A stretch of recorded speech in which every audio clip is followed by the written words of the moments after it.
My guest at this time is Alireza Jafarzadeh. He's the Deputy Director of the Washington office of the National Council of the Resistance of Iran. We have talked with him recently about the unrest in Iran, the ongoing protests in well over 100 cities.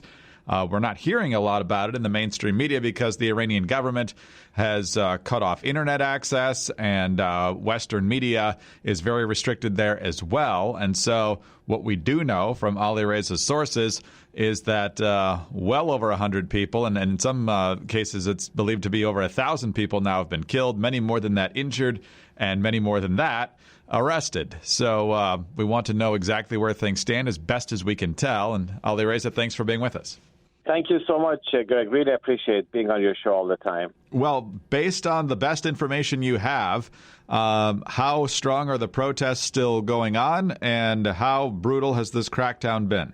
Well, first of all, it's been going on since November 15, but the latest, as you mentioned earlier, because of the lack of internet connectivity and the regime's trying to keep the outside world in dark, it was very difficult to compile information and get the full picture.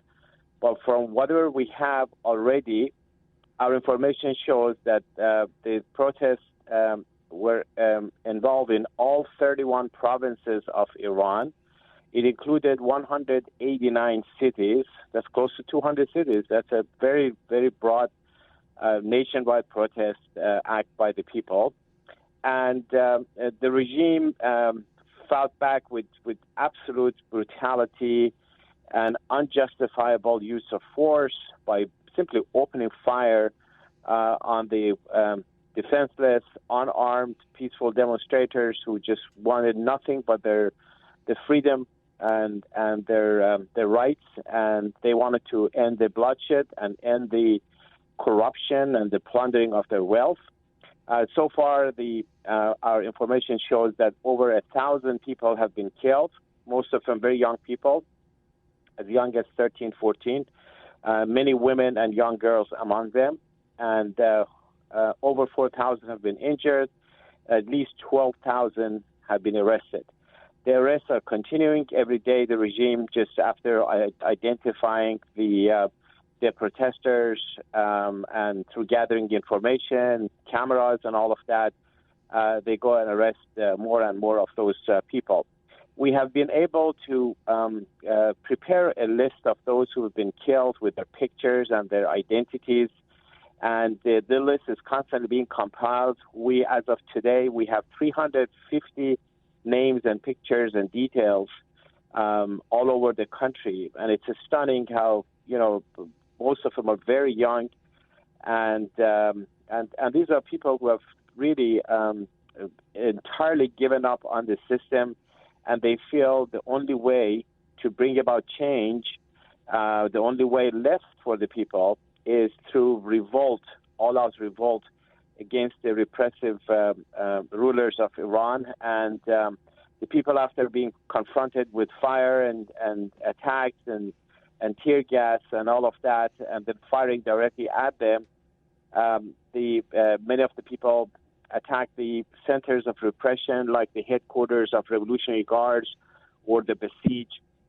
These are the forces in charge of suppression, and also targeting the financial institutions. These are the places that are almost entirely owned by either Khamenei, Supreme Leader Khamenei, or the Revolutionary Guards, or associations and entities under their control. And, there's no private bank in Iran. The banks are the ones who, by the way, most of these banks are designated as a terrorist entity by the U.S. government, by the U.S. Treasury, and people have their own reasons, in addition to these banks being involved in terrorism, but also they're involved in plundering the wealth of the people. That's why a lot of them were the center of attacks by the people. And so, in one word, what you see is like a really heightened effort, a new stage, a new chapter in the fight of the people of Iran against the Iranian regime. And there's nothing that can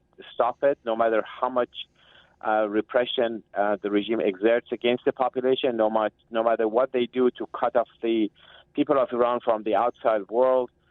This is a move, a dedication on the part of the people to end the rule of the mullahs once and for all.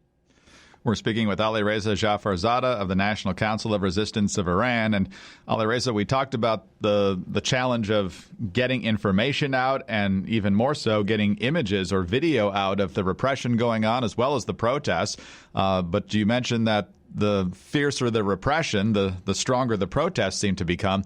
But a lot of times in our current culture, certainly in the West at least, that it's going to have a much greater impact on people if there are images, because the media wants something to run with. They want a picture for the front page. They need video to show on the news if they're going to talk about this. So how much is the lack of those images coming out hurting your effort to get attention from the U.S. government, other Western nations, and others who could potentially have a role to play here?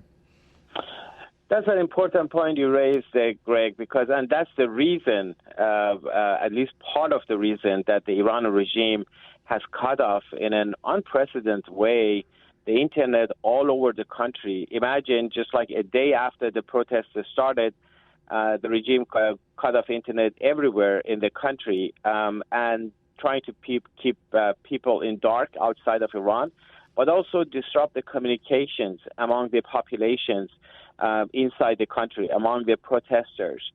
They wanted to also keep them isolated so they wouldn't know that the protests are going on in other cities, in other areas, because that's how you build momentum. And all of that was done with the intention of crushing it. But the good side of it is that, the regime has not succeeded in accomplishing what they try to accomplish. Still, there are dribbles of information coming out through different means. And now that, internet has been partially restored in some areas, people use that to get those videos out. And we're now getting videos that date back to like 2 weeks ago or 10 days ago, showing the level of the brutality. And some of the things that have gotten out are very, very powerful. There's one video clip that a citizen has taken in the northern city of Gorgan. It's the provincial capital of the province there, and it shows that there is a large crowd in the main square, and the state security forces, the Revolutionary Guards, they storm the place. Some of them are they wear plainclothes, but these are actually Revolutionary Guards, and they surround several of the protesters and they start shooting at them, point blank range. And these are unarmed protesters who are just shouting, speaking up, and then attacking with an axe, trying to, finish off the protester who was just gone down, and just dragging him on the ground away from the square to the sides, as though it's a kill.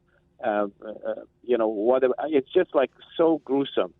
And why do you think that is, Alireza? I mean, we talked a couple of years ago when there were protests in the streets for weeks and weeks and weeks, and obviously the regime didn't like it, and they pushed back in some ways. But as I recall, it wasn't nearly as brutal as it is this time. Why are they so much more aggressive this time and trying to stamp out the protests? Yeah, you're correct. I mean, 2 years ago, less than 50 people were killed, and of course that's too many because every single life is extremely important and valuable. And not even a single person should be killed or tortured or arrested. But 2 years ago, when we had protests in over 100 cities in the country and lasted, several weeks, about 50 people were killed. Now, this time, it's totally different because the regime feels that if they allow these protests to continue, this is not about the price of this or that. This is not really about the economy or anything. People are out there because they're going after the whole thing. They want the regime out. They want the Ayatollahs out because one day it's the price of gasoline that goes up. The other day is something else. And they've experienced all of that. They know there is no good solution for the people of Iran as a result of the continuation of the rule of that. That's why comparing the numbers even, over 1,000 killed in compared to 50 people killed, and over 12,000 arrested in compared, to several thousand before, This is a major thing. So you were talking about a regime that is paranoid, it's weak, it's vulnerable, and people feel that they now have the momentum on their side. People saw with their own eyes that the overthrow of this regime is attainable. They can overthrow the mullahs. These mullahs are not 10 feet tall, despite having all the tools of repression in their hands, but they're extremely vulnerable because they're being confronted by the vast majority of the Iranian population who want them out.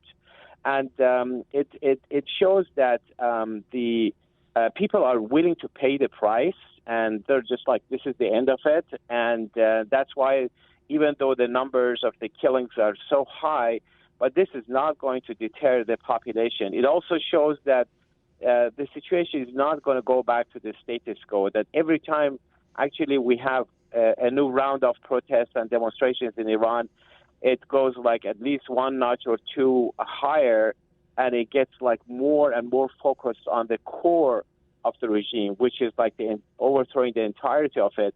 It also shows the role of the organized resistance, that, people are organized, they work together, they connect the dots, and especially the role of the MEK, which is the main Iranian opposition, has been fighting the Ayatollahs for over 40 years. They have these resistance units who are leading the protests, to act as the engine for change. But also, on the other hand, speaking here from Washington, the role of the Western nations are so important. It's so important for the U.S. government to recognize what's really happening on the ground, to hold the regime accountable. It was important that yesterday Mr. Brian Hook, who is the special representative for Iran at the State Department, mentioned the fact that over 1,000 people have been killed. So we're just validating the crimes of the regime, what they have done, and then hold them accountable. There needs to be investigative teams to go to Iran, to visit the prisons and talk to the prisoners, talk to the witnesses. All of those officials in charge of these crimes need to be sanctioned. But most importantly, on the positive side of things, the issue of the internet is important. The regime can cut off the internet at will anytime they want. That's a barrier that we need to overcome it. The U.S. can help in providing uninterruptible internet access to the people of Iran, to the protesters, so that the regime would not have a control on it. And it's important for the U.S. government to acknowledge that the people of Iran have the right, like the people in the United States, 2 centuries ago, to stand up for the right to, overthrow the repressive rulers and establish freedom and democracy in Iran. Alireza, we'll keep watching. I know we'll be talking again. And as you mentioned, the role of the Western powers here is very important as well. I remember a decade ago that there wasn't much of a response during the Green Revolution, and it's largely believed that was related to the fact that it did not succeed at that time. And I know President Trump sent out at least one tweet this week. How active, real quickly, do they need to be on this? Well, it was very important that the president, the vice president, the key members of Congress, key administrative officials have been on top of it, condemning the atrocities and all of that. And these are all very positive steps, but they're not enough. There needs to be tangible efforts on the part of the United States in siding with the people of Iran. And I'm not talking about boots on the ground or appropriating money. I'm talking about providing access to the internet. That's the most crucial thing, that the United States has the capability, and they just need to make a decision that that's what they want to do, and you will see it will have a huge difference. Alireza, we'll have to stop there. Thank you very much for your time today, as always. Thank you so much, Greg. Always a pleasure to be on your show. Thank you so much. Alireza Jafarzadeh, Deputy Director in the Washington office of the National Council of Resistance of Iran. I'm Greg Corombos, reporting for Radio America.